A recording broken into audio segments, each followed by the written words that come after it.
Día 19. Confesiones de San Agustín. Libro 7. Estaremos compartiendo los capítulos del 4 al 7 con los siguientes temas. Dios es absolutamente incorruptible. La existencia del mal y la bondad de Dios. Adiós a la astrología, anécdota de Fermín. Solo tú sabes lo que sufro. Capítulo 4. Dios es absolutamente incorruptible. Así pues, ponía sumo interés en descubrir todo lo que me faltaba, siguiendo el sistema que me había llevado a descubrir que lo incorruptible es mejor que lo corruptible. Comencé, pues, por confesar que tú, fueras quien fueses, eras incorruptible. Nadie pudo o podrá jamás pensar algo que sea mejor que tú, que eres el bien sumo y perfecto. Y puesto que en términos absolutos de verdad y de certeza, lo incorruptible se ha de preferir a lo corruptible, tal como yo entonces ya lo prefería, se me abría la posibilidad de encontrar con mi pensamiento algo que fuera mejor que mi Dios si tú no fueras incorruptible. Y allí donde yo veía que lo incorruptible goza de prioridad ante lo corruptible, allí debía yo haberte buscado, deduciendo de este hecho dónde está el mal, es decir, dónde tiene su origen la corrupción misma que en modo alguno puede dañar tu esencia. La corrupción no puede dañar a nuestro Dios. No lo daña ni por voluntad, ni por necesidad, ni por accidentes o imprevisto. No lo daña porque es Dios, y lo que Dios quiere para sí es el bien. Es más, Dios es el bien mismo, mientras que la corrupción no es ningún bien. Tampoco pueden obligarte a querer algo contra tu voluntad, porque tu voluntad no es mayor que tu poder. Sería mayor si tú fueras mayor que tú mismo. La voluntad y el poder de Dios sin el mismo Dios. ¿Y qué imprevisto puede sucederte a ti que conoces todas las cosas? No existe ningún ser sino en tanto y en cuanto tú lo conoces. Pero, ¿a qué vienen tantas palabras para demostrar que Dios no es una sustancia corruptible, ya que si lo fuera, no sería Dios?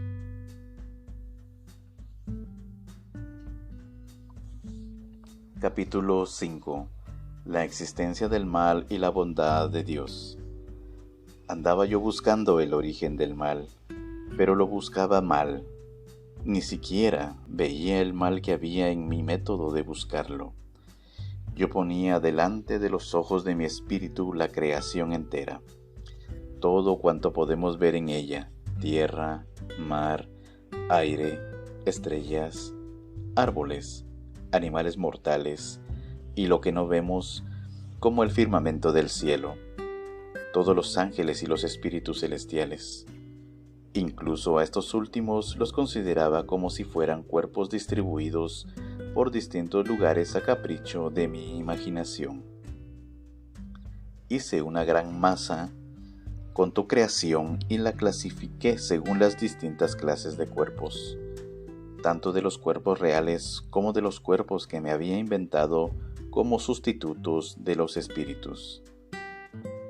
Esta masa la hice grande, no todo lo grande que era en realidad, cosa que no podía saber, sino todo lo grande que quise, pero la hice limitada por todas sus partes.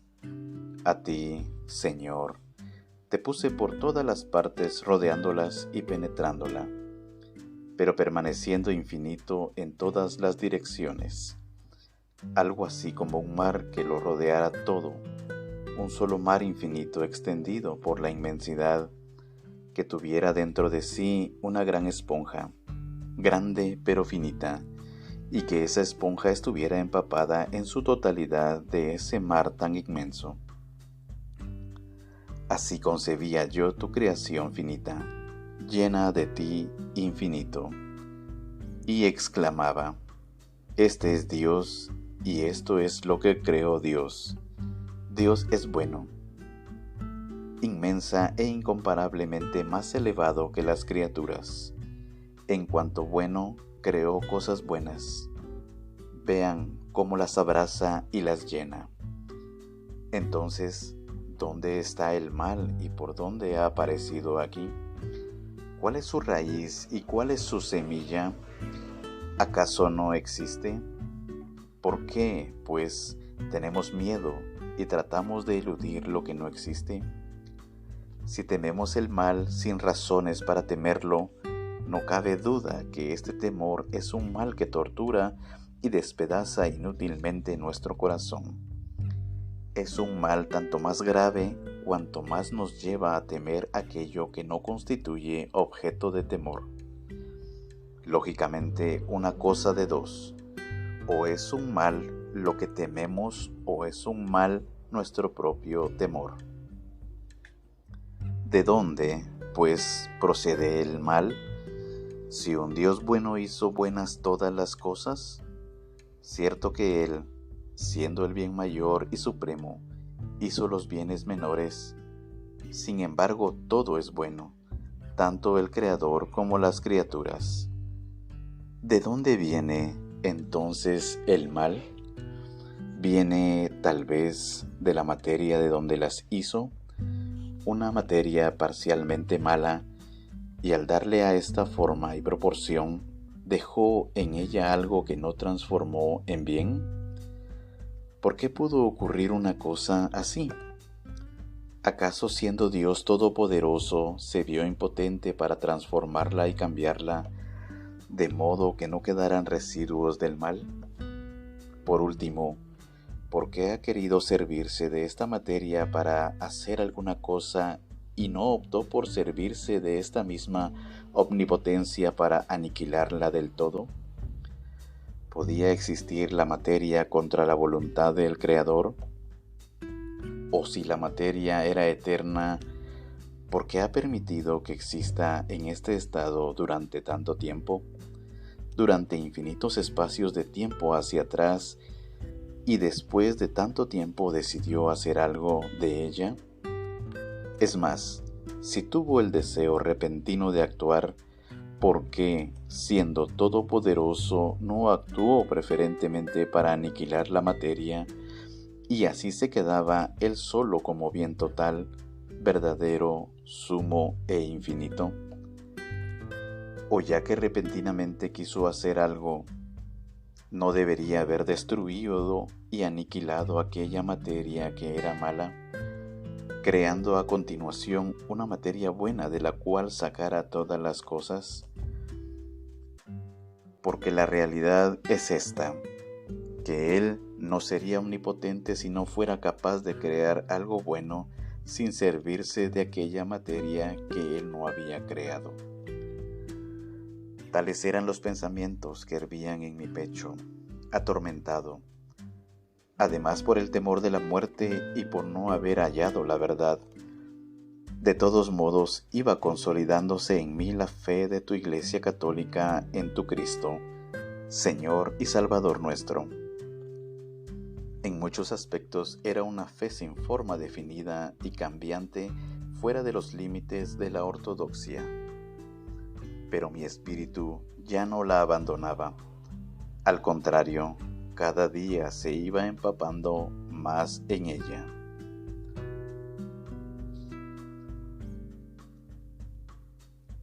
Capítulo 6. Adiós a la astrología. Anécdota de Fermín. Por otra parte, también me había desprendido de la falsedad de las predicciones y de los impíos delirios de los astrólogos. Esta es otra razón para que confiese, Dios mío, tus misericordias desde las entrañas más profundas de mi alma.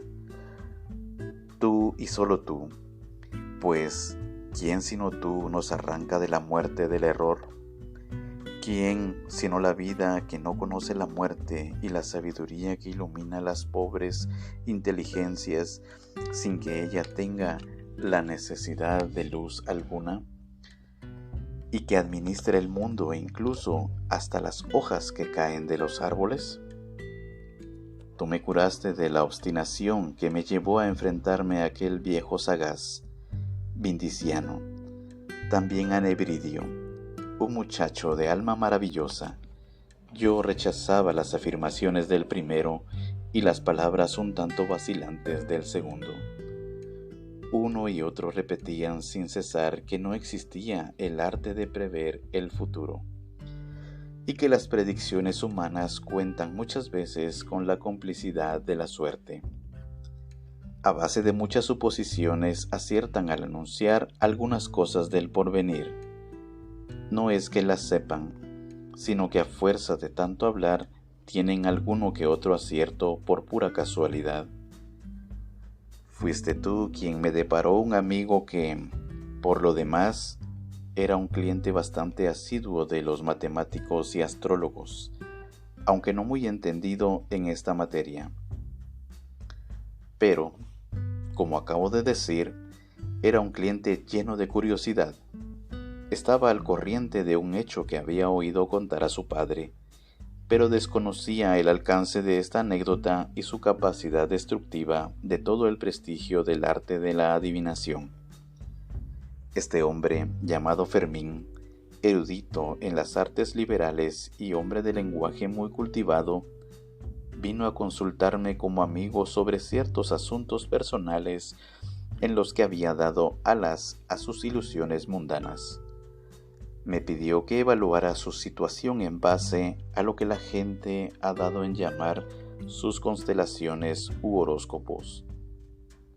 Yo, que en este asunto había comenzado a inclinarme por la opinión de Nebridio, no me negué de plano a hacer mi propio horóscopo, ni a expresarle todo cuanto viniera a mi mente vacilante. Pero, eso sí, le advertí que estaba casi convencido de que estas cosas no eran más que tonterías y ridiculeces.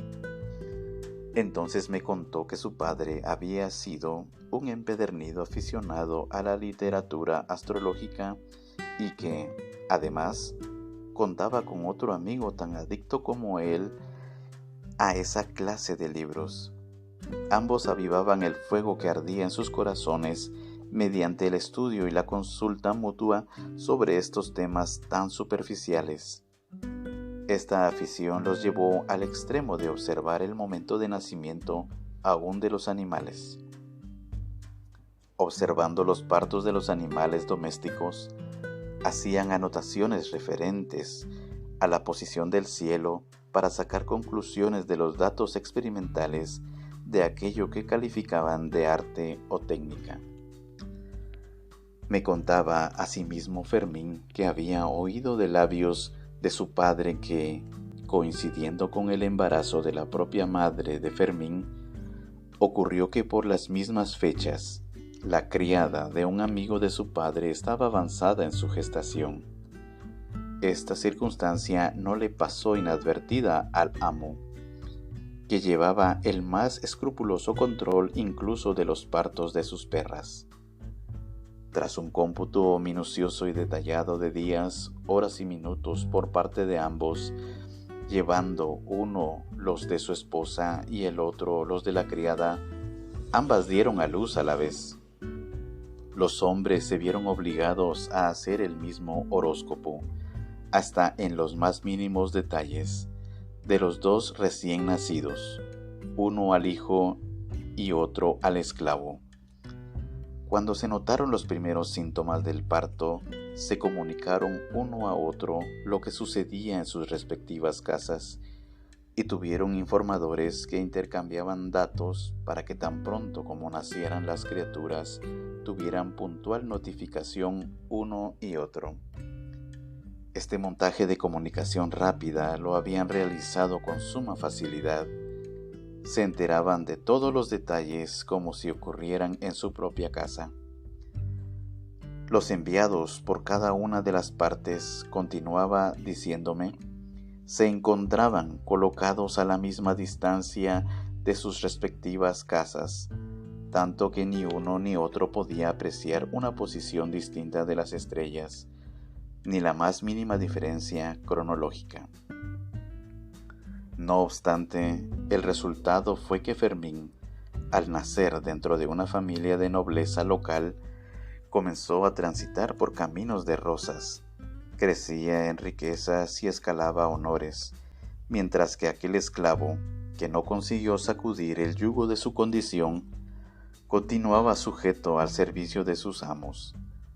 Así lo contaba Fermín, que conocía a fondo el caso. Después de escuchar este relato y de darle crédito por la persona que me lo contaba, se desmoronó toda mi intransigencia y mi obstinada actitud. Lo primero que hice fue tratar de apartar a Fermín de aquella manía enfermiza. Le hice ver cómo en el estudio de su horóscopo, si yo pretendía hacer una predicción que se ajustase a la verdad, tenía que entrar en consideración el hecho de que sus padres eran gente distinguida, una familia noble dentro de la propia ciudad, su nacimiento ilustre, su educación esmerada y la instrucción que había recibido, que era la que correspondía a un hombre libre. También le dije que si el servidor aquel viniera a consultarme sobre sus propios datos astrológicos que, como hemos visto, eran coincidentes, y me pidiera un pronóstico ajustado a la verdad, tendría que ponerle de relieve su origen humilde, su condición servil, y todas las demás circunstancias tan distantes y tan distintas del caso anterior. Esto nos llevaría a un hecho. Ante observaciones coincidentes tenía que llegar a pronósticos diferentes. Si quería ser veraz, y si hacía pronósticos exactamente iguales, sería un mentiroso. De aquí saqué una conclusión indiscutible. Las predicciones verdaderas que se hacen tras la observación de las estrellas no son verdaderas o acertadas en base a una técnica, sino por azar. Y las predicciones falsas no se deben a una incompetencia personal o a fallos técnicos, sino a una mala jugada de la casualidad. Una vez que vi esta salida, me puse a reflexionar a solas sobre el tema para hacer frente a las objeciones de todos aquellos alucinados que negocian con tales pronósticos. Tenía verdaderas ganas de ponerlos en ridículo y refutar su error. Personalmente podría haber alegado que tanto Fermín, a mí como a Fermín su padre, nos habían contado una cantidad de mentiras. No obstante, para profundizar en el tema, me puse a estudiar el caso de los mellizos. Generalmente salen del seno materno con tanta rapidez uno tras otro, que ese pequeño intervalo de tiempo, por mucha importancia que quieran darle dentro del curso normal de las cosas, escapa en todo caso a la observación humana y resulta totalmente imposible registrarlo en los signos que el astrólogo tiene que estudiar antes de emitir un pronóstico verdadero. Este pronóstico no será verdadero porque, partiendo del estudio de idénticos gráficos, debería decir lo mismo de Esaú y de Jacob. Pero vemos que la suerte de estos dos personajes fue muy distinta. Luego, los pronósticos serían falsos, y si resultaban verdaderos, necesariamente tenían que ser distintos, aunque los signos objeto de examen fueran idénticos. Consiguientemente, el astrólogo puede hacer un pronóstico verdadero, pero no en base a su técnica, sino por puro azar. Eres tú, Señor, regulador justísimo del universo, el que actúas sin que tengan conciencia de ello ni consultores ni consultados, con una inspiración misteriosa. Esto lo haces de modo que quien consulta oiga lo que le conviene, es decir, la respuesta ventajosa para él según los méritos ocultos de las almas. Que preste oído al pronóstico que emite el abismo de justicia de tu juicio. Que ningún hombre te pregunte, ¿qué es esto? ¿Por qué aquello? Eclesiástico capítulo 39, versículo 26. Que no haga semejantes preguntas, que no las haga, porque es hombre.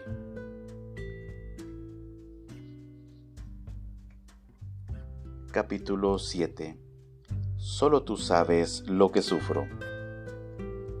Así me vi libre de aquellas ataduras gracias a ti, que me ayudas. Seguía investigando el origen del mal, pero sin llegar a resultado alguno. Tú no me permitías que el oleaje de mis reflexiones me arrancara de aquella fe por la que creía que tú existes, que tu esencia es inmutable y que tienen providencia de los hombres. Creía en tu justicia.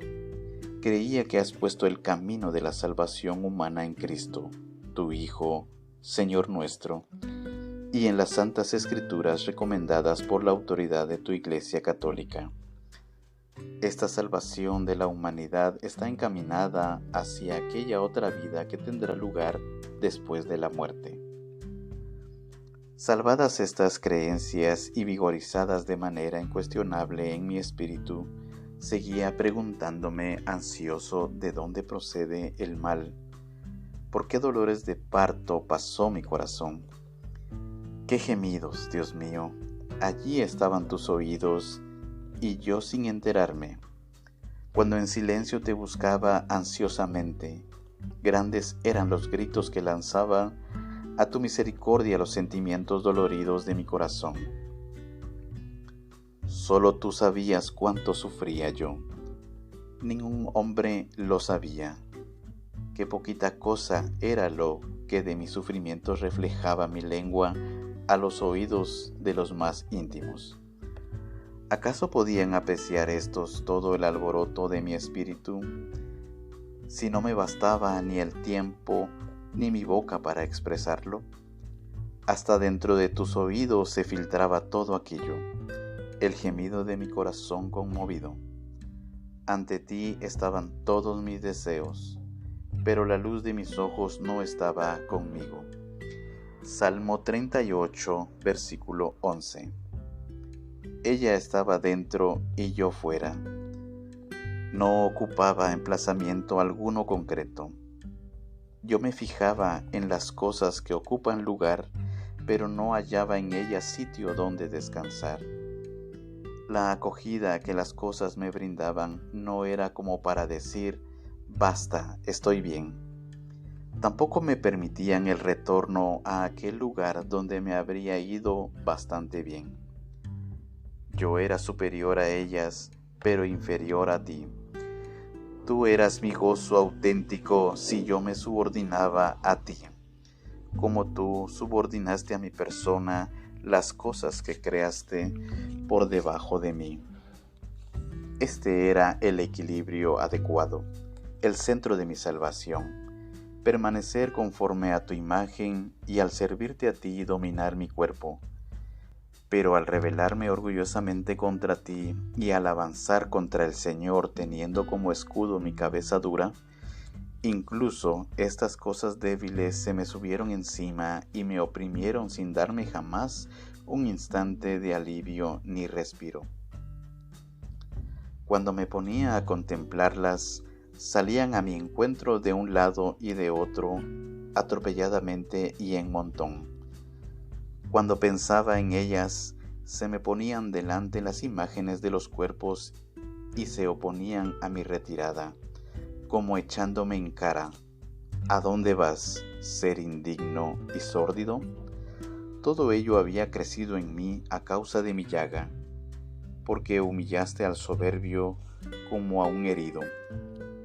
Era mi soberbia la que me apartaba de ti, esa hinchazón de mi cara que cerraba mis ojos.